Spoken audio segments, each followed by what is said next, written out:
आज हम 12वीं कक्षा की इंटर भूगोल विषय के छात्रों के लिए मानचित्र कार्य लेकर आए हैं। मानचित्र कार्य एक बहुत ही महत्वपूर्ण सेक्शन है जो हमको पूरे नंबर दिला सकता है। इंटर में भूगोल की दो किताबें हैं, एक तो मानव भूगोल की मूल सिद्धांत और दूसरा भारत लोक और अर्थव्यवस्था। तो मानव भूगोल के मूल सिद्धांत से भी एक प्रश्न आता है, 27वां प्रश्न या 28वां प्रश्न। 27वां और 28वां प्रश्न जो होता है इसमें वो मानचित्र कार्य से संबंधित होता है। तो इसमें आज हम चर्चा करेंगे। आज हम जो मानचित्र कार्य भारत का दूसरी किताब है जिसका नाम है भारत लोक और अर्थव्यवस्था, इसमें इकाई 6 से लेकर के और इकाई 10 तक मानचित्र के माध्यम से हम यहाँ दर्शाने का प्रयास करेंगे। देखिए, आधा नंबर तो मानचित्र में दर्शाने का मिलता है और आधा नंबर उसका सही नाम लिखने का मिलता है। तो यानी कि 5 प्रश्न आएंगे और दोनों प्रश्नों में 27वें और 28वें नंबर में 5-5 अंक के प्रश्न होंगे। तो 10 नंबर आपको मानचित्र कार्य में पूरे मिल सकते हैं अगर आप अच्छी तरीके से इसे प्रैक्टिस कर लें। तो देखिए, भारत वाले सेक्शन में पहले हम भारत का करेंगे, फिर दूसरे नेक्स्ट वीडियो में हम लोग विश्व का भी करेंगे। तो ये हमारा 3 से 4 वीडियो में पूरा लेक्चर होगा जिसे आप पूरा देखिए और यहाँ से समझ लिए। अगर आप प्रैक्टिस कर लिए घर पर बैठ करके तो 10 अंक लाने से कोई नहीं रोक सकता है आपको। तो चलिए इसको हम शुरू करें। इससे पहले आप लोग अगर अभी तक हमारे चैनल को सब्सक्राइब नहीं किए हैं तो चैनल को अवश्य सब्सक्राइब कर लीजिए, जिससे कि हमारे आने वाले वीडियोज़ के नोटिफिकेशन आपको तुरंत प्राप्त होते रहें। हम इस सिलसिला आप चलाएंगे जिससे हम कैसे प्रश्नों को लिखें, उसके उत्तर कैसे लिखें, ये भी हम आगे आने वाले सीरीज में चर्चा करेंगे। तो चलिए, और दोस्तों को शेयर कीजिए और वीडियो अगर अच्छा लगे तो लाइक ज़रूर कीजिए।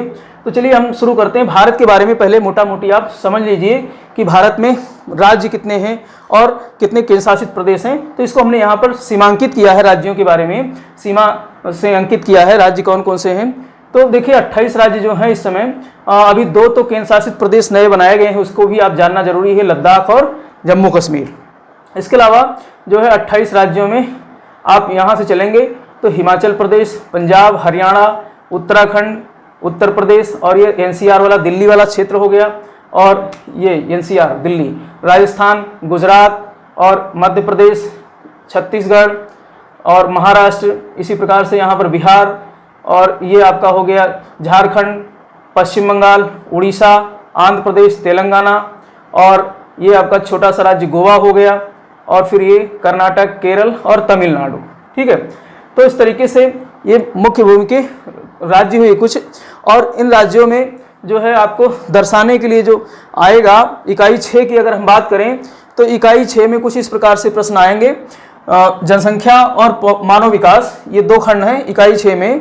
तो इनमें से प्रश्न बिल्कुल यहीं से आएंगे, इस इकाई में प्रश्न यहीं से आएंगे। जैसे इकाई 6 में जनसंख्या से संबंधित प्रश्न आ सकता है। पहले तो आप क्षेत्रफल में देखिए, प्रश्न ऐसे बनेगा कि भारत का सबसे बड़ा राज्य क्षेत्रफल पर के आधार पर कौन सा है, मानचित्र में दिए गए मानचित्र में दर्शाइए।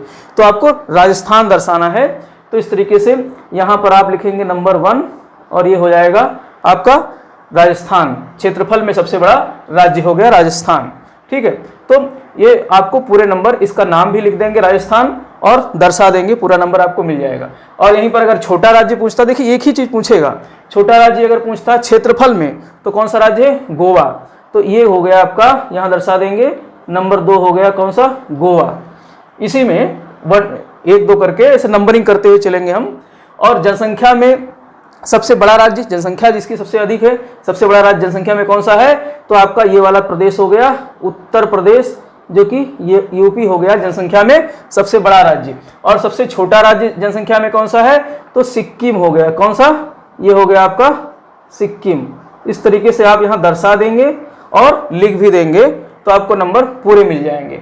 इसी प्रकार से जनसंख्या घनत्व की अगर बात करें तो जनसंख्या घनत्व सबसे अधिक किस राज्य की है, 2011 की जनगणना के अनुसार तो बिहार राज्य की है। बिहार राज्य की जनसंख्या घनत्व में सबसे अधिक जो है बिहार राज्य है 2011 की जनगणना के अनुसार। और वहीं पर अगर छोटे राज्यों में बात करें जनसंख्या घनत्व, तो जनसंख्या घनत्व में जो है सबसे कम जनसंख्या घनत्व वाला राज्य है अरुणाचल प्रदेश। कौन सा प्रदेश, अरुणाचल प्रदेश।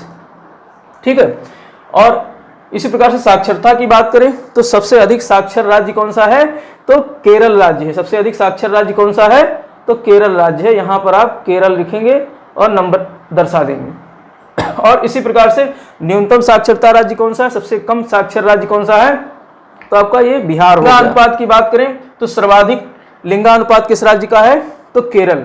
तो केरल देखिए दो चीजों में सबसे अधिक है, साक्षरता में और लिंगानुपात में। लिंगानुपात लिखने के लिए अगर आता है तो क्या लिखेंगे, 1000 पुरुषों पर स्त्रियों की संख्या, उसको क्या कहते हैं, लिंगानुपात। ये सब हम हल कराएंगे जब आगे प्रश्नोत्तर करेंगे तो वहां हम हल करेंगे। और न्यूनतम लिंगानुपात वाला राज्य कौन सा है, तो न्यूनतम लिंगानुपात वाला राज्य आपका हरियाणा है। कौन सा राज्य है, हरियाणा है।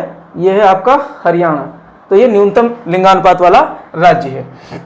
और तो ये हो गए जनसंख्या से। जनसंख्या से प्रश्न यही बनेंगे। एक प्रश्न आपको निश्चित मिलेगा भारत में यहां से देखने के लिए। जनसंख्या से एक या एक से अधिक भी प्रश्न आ सकते हैं। 2020 में तो इनमें से 2 या 3 प्रश्न आए थे जनसंख्या से, तो यहां से 2 प्रश्न कम से कम अवश्य मिलेंगे। तो इसे बहुत अच्छी तरीके से आप लोग कर लीजिए। और मानव विकास में जो है उच्चतम मानव विकास वाला राज्य और न्यूनतम मानव विकास वाला राज्य पूछेगा कि उच्चतम मानव विकास सूचकांक वाला राज्य और न्यूनतम मानव विकास सूचकांक वाला राज्य कौन है, तो उच्चतम मानव विकास सूचकांक वाला राज्य हमारा केरल हो गया। कौन सा, ये वाला जो क्षेत्र है केरल हो गया। और न्यूनतम मानव विकास वाला राज्य कौन सा हो गया, तो बिहार हो गया। ये वाला बिहार हो गया। तो इस तरीके से ये जो है इकाई 6 में यहीं से प्रश्न आएंगे। कम से कम 2 प्रश्न इकाई 6 से अवश्य आएंगे। 5 प्रश्न में से 2 प्रश्न आपको अवश्य मिल जाएंगे। तो इसे आप अच्छी तरीके से कर लीजिए इकाई 6। अब इकाई 7 में हम लोग देखेंगे मानव बस्तियां, ह्यूमन सेटलमेंट। इकाई 7 में मानव बस्तियां, ह्यूमन सेटलमेंट है। यहाँ से 3-4 प्रकार के प्रश्न बनते हैं। तो इसमें कुछ प्रमुख शहरों के बारे में पूछा जाता है। शहरों की बात करें तो महानगर को आपको ध्यान में रखना है। महानगर को ध्यान में रखते हुए आप अगर प्रश्न हल करेंगे, सॉल्व करेंगे, तो आपको जरूर वहाँ एक ना एक प्रश्न देखने को मिलेगा। देखिए महानगर भारत में कितने हैं, 53 हैं। 2011 की जनगणना के अनुसार भारत में 53 महानगर हैं। महानगर ऐसे नगर होते हैं जिसकी जनसंख्या 10 लाख या उससे अधिक होती है। तो इसीलिए इसको 10 लाखी नगर भी कहते हैं या मेट्रोपॉलिटन सिटी भी कहते हैं, महानगर कहते हैं। तो भारत का सबसे बड़ा 10 लाखी नगर कौन सा है, बृहत मुंबई है। बृहत मुंबई हमको कहाँ दर्शाना है, महाराष्ट्र में दर्शाना है। तो महाराष्ट्र में बृहत मुंबई ये रहा आपका, यहाँ आप बृहत मुंबई दर्शाएंगे, ठीक है। और भारत का सबसे छोटा महानगर कौन सा है, तो कोटा है। राजस्थान में कोटा है, तो कोटा आप राजस्थान में यहाँ दर्शा देंगे। सबसे छोटा जो है महानगर है भारत का कोटा, ये 53वां महानगर है। और उत्तर प्रदेश, अगर हम उत्तर प्रदेश की बात कर रहे हैं तो उत्तर प्रदेश में सबसे अधिक 7 महानगर हैं। सबसे अधिक 7 महानगर उत्तर प्रदेश में हैं। तो उत्तर प्रदेश का सबसे बड़ा महानगर कौन सा है, तो उत्तर प्रदेश का सबसे बड़ा महानगर कानपुर है। तो कानपुर कहाँ, यहाँ पर आप कानपुर दर्शा देंगे। उत्तर प्रदेश में कानपुर सबसे बड़ा महानगर है। और सबसे छोटा महानगर इसी के नीचे पास में ही है प्रयागराज। कौन सा है, प्रयागराज। यहाँ पर प्रयागराज आप दर्शा देंगे। और भारत का एक औद्योगिक नगर, अब चूंकि देखो बस्तियों में जो है बस्ती कई प्रकार से होती है। एक तो मतलब मुख्य रूप से 2 प्रकार से होती है, शहरी बस्ती और ग्रामीण बस्ती। अब इसके अलावा तमाम अन्य बस्तियां होती है, जैसे खनन नगर होता है, औद्योगिक नगर होता है। तो यहाँ औद्योगिक नगर और खनन नगर से भी प्रश्न आ सकते हैं।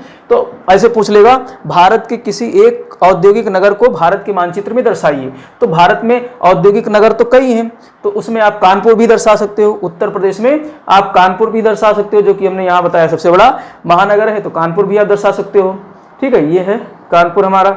और इसके अलावा जमशेदपुर भी दर्शा सकते हो। जमशेदपुर जो कि झारखंड राज्य में है, तो आप यहाँ पर जमशेदपुर भी दर्शा सकते हो। जमशेदपुर भी जो है औद्योगिक नगर है। और खनन नगर अगर पूछता है, खनन नगर मतलब माइनिंग सिटी पूछता है, तो झरिया दर्शा सकते हो। झरिया से क्या निकाला जाता है, कोयला निकाला जाता है। और झरिया कहाँ है, झारखंड में है। तो ये रहा आपका झरिया, ठीक है। तो इस तरीके से ये जो है इकाई 7 में मानव बस्तियां सेटलमेंट से भी प्रश्न आते हैं। यहाँ पर नाम देकर नहीं पूछेगा, पूछेगा भारत के किसी एक खनन नगर को भारत के दिए गए मानचित्र में दर्शाइए। तो आप एक तैयार कर लीजिए, झरिया तैयार कर लीजिए, झारखंड में आप दर्शा दीजिए। इसी प्रकार से औद्योगिक नगर जमशेदपुर है, कानपुर है, तो इनको आप एक को तैयार कर लीजिए और दर्शा दीजिए। तो यहाँ से इकाई 7 से ये प्रश्न ऐसे बनेंगे। इसके बाद इकाई 8, 9 और 10 हम अगले वीडियो में लेकर के आएंगे, शीघ्र ही मिलेंगे।